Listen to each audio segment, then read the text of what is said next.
नमस्कार मंडळी, मी ॲडव्होकेट अनघा जोशी कायदा तुमच्यासाठी या सदरातील चौथा भाग घेऊन आले. आज आपण माहिती करून घेऊया protection of women from sexual harassment at workplace या कायद्याविषयी. कॉर्पोरेट जगतामध्ये या कायद्याला किंवा या कायद्यांखालच्या तरतुदीला पॉश अशा नावाने पण ओळखलं जातं. स्त्रियांचं लैंगिक शोषण ही खरं तर एक खूपच गंभीर समस्या आहे. स्त्रीकडे उपभोग्य वस्तू या नजरेने बघण्याची जी मानसिकता आहे त्याचा परिपाक म्हणजेच हे लैंगिक शोषण. हे अगदी पूर्वापार चालू आहे. पण पूर्वीच्या काळी जेव्हा स्त्री चार भिंतींच्या आत होती तेव्हा हे घडणारे किस्से जरा थोडेसे कमी होते.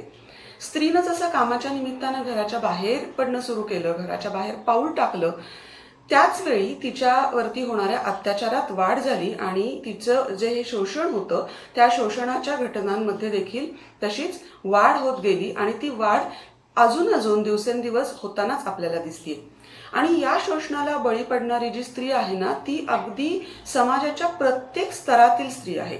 म्हणजे ती कामकरी असो, ती नोकरी करणारी, बँकेत नोकरी करणारी, सरकारी कार्यालयात नोकरी करणारी असो किंवा एखाद्या मोठ्या कंपनीमध्ये, सरकारी कार्यालयामध्ये मोठ्या हुद्द्यावर काम करणारी स्त्री असो, कोणतीही स्त्री आयुष्यामध्ये कधी ना कधीतरी या लैंगिक शोषणाला बळी पडते.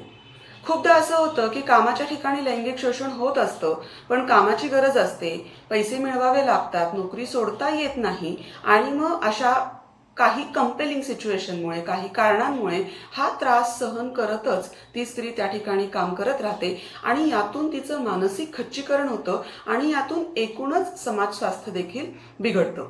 तर ह्या घटनांना आळा बसावा म्हणून हा कायदा आला. ह्या कायद्याची जी सुरुवात आहे, ह्या कायद्याची कुठेतरी ज्याला आपण मेढ रोवणं म्हणतो, ती मेढ रोवली गेली ती माननीय सर्वोच्च न्यायालयाने Vishakha versus state of Rajasthan या न्यायनिवाड्यामध्ये जे काही निर्देश दिले त्या निर्देशांमध्ये. आणि तुम्हाला एक सांगायची गोष्ट म्हणजे हा जो काही केस लॉ होता, हे जे काही सुप्रीम कोर्टाचं जजमेंट होतं, ही जी केस होती, ती केस सुप्रीम कोर्टापर्यंत लढणारी स्त्री ही अंगणवाडी सेविका होती राजस्थानमधील, की जिचं नाव होतं आहे भवरी देवी. सुरुवातीला हा न्यायनिवाडा आला. या न्यायनिवाड्यामध्ये काही तरतुदी आल्या, इतरही कायदे होते, पण या सगळ्याचा काहीच उपयोग होत नाही आणि दिवसेंदिवस या घटना वाढतच चालल्यात हे आपल्याला दिसत होतं आणि म्हणून या कायद्याची तरतूद करण्यात आली. तर हा जो कायदा आहे याचे मूळ 3 उद्देश आहेत. सगळ्यात पहिला उद्देश म्हणजे लैंगिक शोषण होऊच नये, prevention is always better than cure.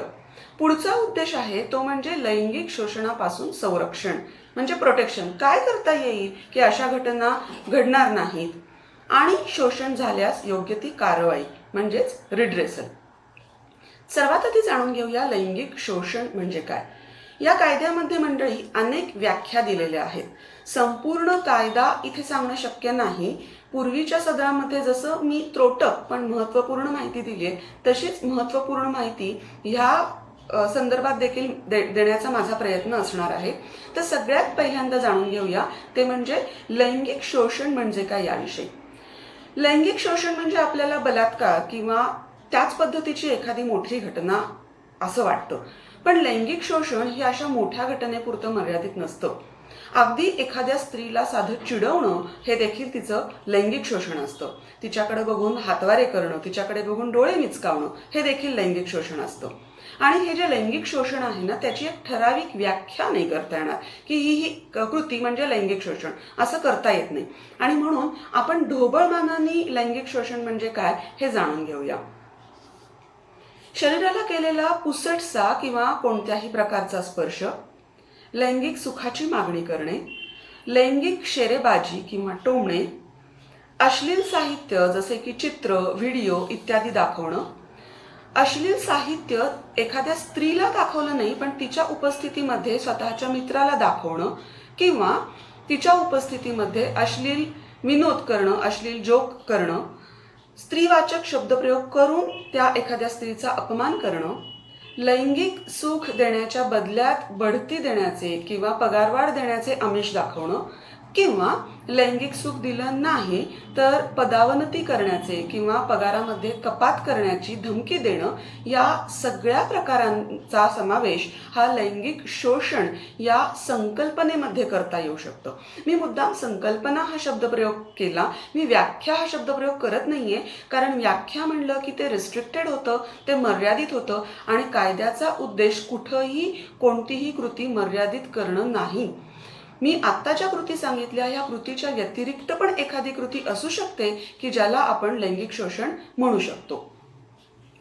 आता या कायद्यामध्ये सगळ्यात महत्त्वाची जी तरतूद केली गेली आहे ती म्हणजे कामाच्या ठिकाणी जे लैंगिक शोषण होतं त्या शोषणापासून संरक्षण करणं.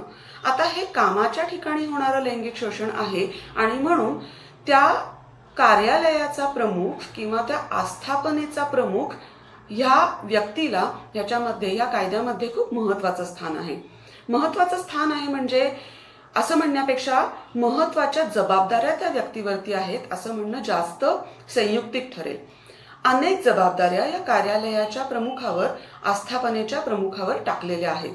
ज्या ज्या ठिकाणी 10 पेक्षा जास्त कर्मचारी काम करतात अशा प्रत्येक ठिकाणी लैंगिक शोषण जे काही होतं त्याच्या बाबतीत कारवाई करता आली पाहिजे, त्याचं तक्रार निवारण करता आलं पाहिजे आणि त्यासाठी इंटरनल कंप्लेंट्स कमिटी म्हणजेच अंतर्गत तक्रार निवारण समिती याचं गठन करणं, याचं संघटन करणं हे कायद्याने बंधनकारक आहे. त्याचप्रमाणे ही जी काही समिती आहे याच्या प्रमुखपदी एखाद्या स्त्रीचीच नेमणूक करणं देखील गरजेचं आहे. इतर अजून काही तरतुदी आहेत की इतर मेंबर्स जे ह्या कमिटीचे असणार आहेत, इतर सभासद जे असणार आहेत त्यांचं क्वालिफिकेशन काय असावं, तर त्यांना या विषयासंदर्भातली माहिती असावी, जास्तीत जास्त सहभाग महिलांचा असावा, अशा पद्धतीच्या तरतुदी आहेत. काही ठिकाणी जिथे 10 पेक्षा कमी कर्मचारी आहेत तिथं अशा पद्धतीची समितीचं गठन करणं बंधनकारक नाही. मग अशा पद्धतीची जी जबाबदारी आहे ती सरकारवर टाकण्यात आलेली आहे. योग्य त्या अधिकाऱ्याला इंटरनल कंप्लेंट्स कमिटी जी कार्यालयांमध्ये असते त्याच्याऐवजी लोकल कंप्लेंट्स कमिटी अशी तयार करून त्या अधिकाऱ्याला त्याचा प्रमुख नेमणं ही सर्व जबाबदारी कायद्याची आहे आणि अशी ही लोकल कंप्लेंट्स कमिटी असणं या कायद्याने अभिप्रेत आहे. या लोकल कंप्लेंट्स कमिटीकडे कोणतीही स्त्री तक्रार करू शकते कोणत्याही लैंगिक शोषणाच्या घटनेविषयी. म्हणजे रस्त्यातून जाता येता एखादी गोष्ट घडली, बसमधून जाताना एखादी गोष्ट घडली, तर अशा कुठल्याही घटनेबाबत किंवा जिथं इंटरनल कंप्लेंट्स कमिटी नाही अशा आस्थापनेतली स्त्री या लोकल कंप्लेंट्स कमिटीकडे तिची तक्रार दाखल करू शकते. हा कायदा हा केवळ कार्यालयात कायम काम करणाऱ्या म्हणजे परमनंट झालेल्या स्त्रियांसाठी नाही, तर या कायद्याचं संरक्षण हे कॉन्ट्रॅक्ट लेबर, रोजंदारीवर काम करणाऱ्या स्त्रिया तसेच एखाद्या कार्यालयाला, आस्थापनेला कामासाठी भेट देणाऱ्या स्त्रिया किंवा इतर काही कारणासाठी भेट देणाऱ्या स्त्रिया यांना देखील हे संरक्षण देण्यात आलेलं आहे. मी म्हणलं तसं या कायद्याअंतर्गत पहिली जबाबदारी होती ती म्हणजे इंटरनल कंप्लेंट्स कमिटी स्थापन करणं. पुढची जबाबदारी जी कार्यालय प्रमुखाची आहे ती म्हणजे कार्यालयामध्ये स्त्रियांसाठी सुरक्षित वातावरण तयार करणं. आता हे सुरक्षित वातावरण कसं तयार होईल, तर अशा पद्धतीचा गुन्हा करणाऱ्या व्यक्तीला कुठेतरी जरब बसली पाहिजे. मग असा जर गुन्हा दुर्दैवाने आस्थापनेमध्ये घडला तर काय कारवाई करायची याबाबतची तरतूद सर्व्हिस रूल्समध्येच करणं बंधनकारक आहे. मग त्या व्यक्तीला कामावरून काढून टाकणं असेल, त्या व्यक्तीचं प्रमोशन थांबवणं असेल, त्याचे पगार कपात करणं असेल किंवा अशा पद्धतीची जी कुठली कारवाई असेल त्या सगळ्याची तरतूद ही सर्व्हिस रूल्समध्येच करणं गरजेचं आहे. त्याच्या व्यतिरिक्त तो जो एम्प्लॉयर आहे, तो जो कार्यालयाचा प्रमुख आहे, त्याने कामाचं जे ठिकाण असतं, कामाची जी जागा असते त्या ठिकाणी वेगवेगळे फलक लावणं बंधनकारक आहे. या फलकांमध्ये इंटरनल कंप्लेंट्स कमिटी विषयीची माहिती, त्याच्या सभासदांविषयीची माहिती, त्याच पद्धतीनं कोणत्या कोणत्या कृती ह्या लैंगिक शोषण ठरू शकतात आणि अशा पद्धतीच्या गुन्ह्याला कोणत्या प्रकारची शिक्षा आहे या सगळ्याची माहिती सगळ्या कर्मचाऱ्यांना कळेल अशा पद्धतीनं फलक लावणं बंधनकारक आहे. त्याचप्रमाणे वेळोवेळी सातत्यानं हा जो काही विषय आहे लैंगिक शोषण याबाबत प्रबोधन, कर्मचाऱ्यांचं प्रबोधन करण्यासाठी वेगवेगळे सेशन्स, वेगवेगळे सेमिनार्स कंडक्ट करणं बंधनकारक आहे. त्याचप्रमाणे इंटरनल कंप्लेंट्स कमिटी जी आहे त्यांच्या सभासदांसाठी देखील वेगवेगळ्या प्रकारची ट्रेनिंग सेशन्स कंडक्ट करणं देखील बंधनकारक आहे. आता तक्रार कशी करायची हे आपण पाहू. तक्रार ही घटना घडल्यापासून 3 महिन्यांच्या आत पीडित स्त्रीनं करणं अपेक्षित आहे. पीडित स्त्री जर तक्रार करू शकत नसेल, म्हणजे ती मतिमंद असेल किंवा इतर काही कारणं अशी आहेत की ज्याच्यामुळं ती स्वतः जाऊन तक्रार करू शकत नाही, तर तिच्या वतीनं दुसरी व्यक्ती देखील अशी तक्रार करू शकते. तर अशी तक्रार 3 महिन्यांच्या आत अंतर्गत तक्रार निवारण समिती म्हणजे इंटरनल कंप्लेंट्स कमिटीकडं दाखल करायची आहे. ही दाखल झाल्यानंतर ज्या व्यक्तीविरुद्ध तक्रार केली आहे त्या व्यक्तीचं म्हणणं ऐकून घेऊन, जर कोणी साक्षीदार असतील तर त्या साक्षीदारांचं काय म्हणणं आहे ते ऐकून घेऊन खरंच अशी घटना घडली का, केलेली तक्रार खरी आहे का खोटी आहे, नक्की काय घडलं होतं याची शहानिशा करून निष्कर्ष ही ICC इंटरनल कंप्लेंट्स कमिटी जी आहे तिनं काढायचे आहेत. अशा पद्धतीचा जो काही निष्कर्ष निघेल तो निष्कर्ष लिखित स्वरूपामध्ये तयार करायचा असतो. निष्कर्ष जर असा असेल की व्यक्ती दोषी आहे तर तो निष्कर्ष कार्यालयीन प्रमुखाकडे पाठवायचा आणि मग कार्यालयीन प्रमुखांनी, मगाशी मी म्हटलं होतं की सर्व्हिस रूल्समध्ये तरतूद करायची आहे की काय शिक्षा देणार, तर सर्व्हिस रूल्स प्रमाणे जी काही कारवाई असेल ती करायची. जर सर्व्हिस रूल्स नसतील तर अशा ठिकाणी खालील पद्धतीची कारवाई करता येऊ शकते. दोषी व्यक्तीची बढती तसेच पगारवाढ थांबवणे, त्याला कामावरून कमी करणे किंवा काढून टाकणे, त्याला एखादं समाजोपयोगी काम करायला सांगणे, त्या व्यक्तीचं समुपदेशन करणे, पीडित महिलेला नुकसान भरपाई देण्यास सांगणे. आता कसं आहे की कुठल्या पद्धतीची कृती आहे, म्हणजे त्या कृतीची गंभीरता किती आहे याच्यावरती यापैकी कोणती शिक्षा द्यायची, यापैकी नक्की कोणती कारवाई करायची हे ठरेल. कृतीची गंभीरता असेल किंवा तो जो दोषी व्यक्ती आहे त्या दोषी व्यक्तीचं एकंदरीत चालचलवणूक कशी आहे, त्याच्याविरुद्ध ह्यापूर्वी अशा काही तक्रारी आल्या होत्या का, अशा अनेक गोष्टींचा विचार इंटरनल कंप्लेंट्स कमिटी तिची जी काही कारवाई आहे त्यामध्ये करू शकते.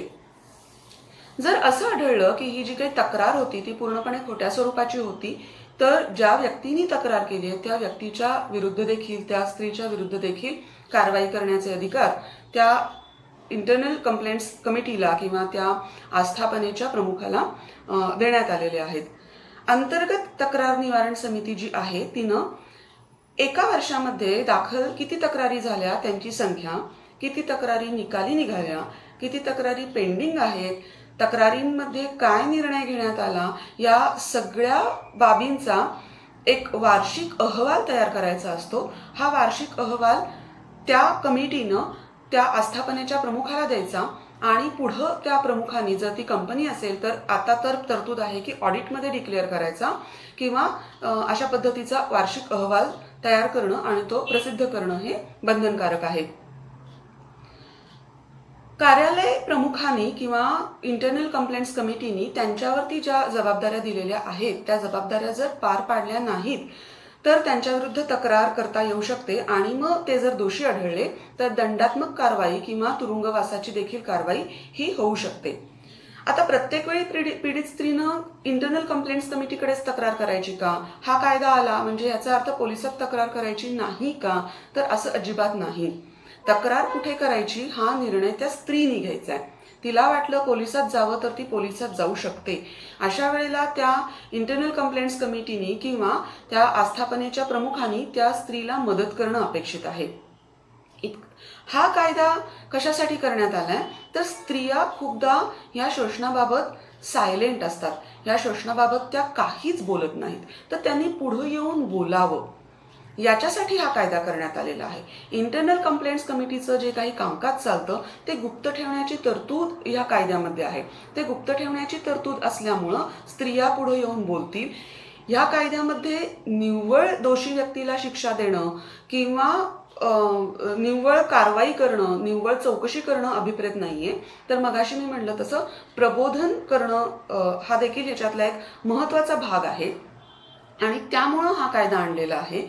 एखादी स्त्री जेव्हा तिच्या कामाच्या ठिकाणी जाते तेव्हा तिला कामाच्या ठिकाणी जाण्यासाठी प्रवास करावा लागतो, कामाच्या अनुषंगाने इतर ठिकाणी प्रवास करावा लागतो, दुसऱ्या काही कार्यालयांना भेट द्यावी लागते, दुसऱ्या गावात जावं लागतं. अशा वेळी ती स्त्री तिच्या कामासाठी प्रवास करत असते. अशा वेळी ती स्त्री तिच्या कामासाठी दुसऱ्या ठिकाणी गेलेली असते. मग त्या ठिकाणी सुद्धा त्या स्त्रीची सुरक्षितता पाहणं गरजेचं आहे. आपण अनेक घटना पाहतो की जिथं कॅब ड्रायव्हरनी अत्याचार केले किंवा बसमधनं जाता येता अत्याचार झाले, तर असं सुद्धा घडणं हे चुकीचं आहे, असं घडायला नकोय. आणि ह्या सगळ्या घटनांचा स्त्रियांच्या प्रगतीवरती आणि एकंदरच समाजाच्या स्वास्थ्यावरती परिणाम होतोय. आणि म्हणून निव्वळ कामाच्या ठिकाणी नाही तर स्त्रीला हे जे प्रोटेक्शन आहे, हे जे संरक्षण आहे, ते तिच्या कार्यालयीन प्रमुखांनी हे जाण्या येण्याच्या प्रवासामध्ये किंवा इतर ठिकाणी तिला कुठे पाठवलं तर त्यावेळी देखील देणं अपेक्षित आहे. अशा पद्धतीच्या तरतुदी या कायद्यामध्ये करण्यात आलेल्या आहेत. सगळ्यात महत्त्वाचा भाग म्हणजे हा जो कायदा आहे हा फक्त आणि फक्त स्त्रियांसाठी आहे. या कायद्याखाली तक्रार ही फक्त स्त्री दाखल करू शकते, पुरुष नाही. मग याच्यामध्ये कुठेतरी पुरुषांच्या बाबतीत असमानता आहे का? तर आजकाल बरेच वेळा असं होतं की पुरुषांना देखील लैंगिक अत्याचाराला सामोरं जावं लागतं, पण तुलनेने जी संख्या आहे ती कमी आहे. आणि म्हणून अजून तरी हा कायदा पुरुषांना प्रोटेक्शन देत नाही. पण पुरुषांसाठी कोणतेच कायदे नाहीत अशातला भाग नाही. इतर कायदे आहेत, जसं भारतीय दंडविधान आहे किंवा बाकीचे काही कायदे आहेत, त्या अंतर्गत पुरुष तक्रार करूच शकतो. आणि एवढंच नव्हे तर बऱ्याच मल्टीनॅशनल कंपनीज किंवा बऱ्याच कंपनीज अशा आहेत की ज्यांच्या सर्व्हिस रूल्समध्ये त्यांनी इक्वल प्रोव्हिजन्स केलेले आहेत, म्हणजे पुरुषांना देखील प्रोटेक्शन दिलेलं आहे. तर ही होती एक माहिती साधारण महत्त्वाच्या तरतुदींविषयी, POSH protection of women from sexual harassment at work place या कायद्याविषयी. धन्यवाद.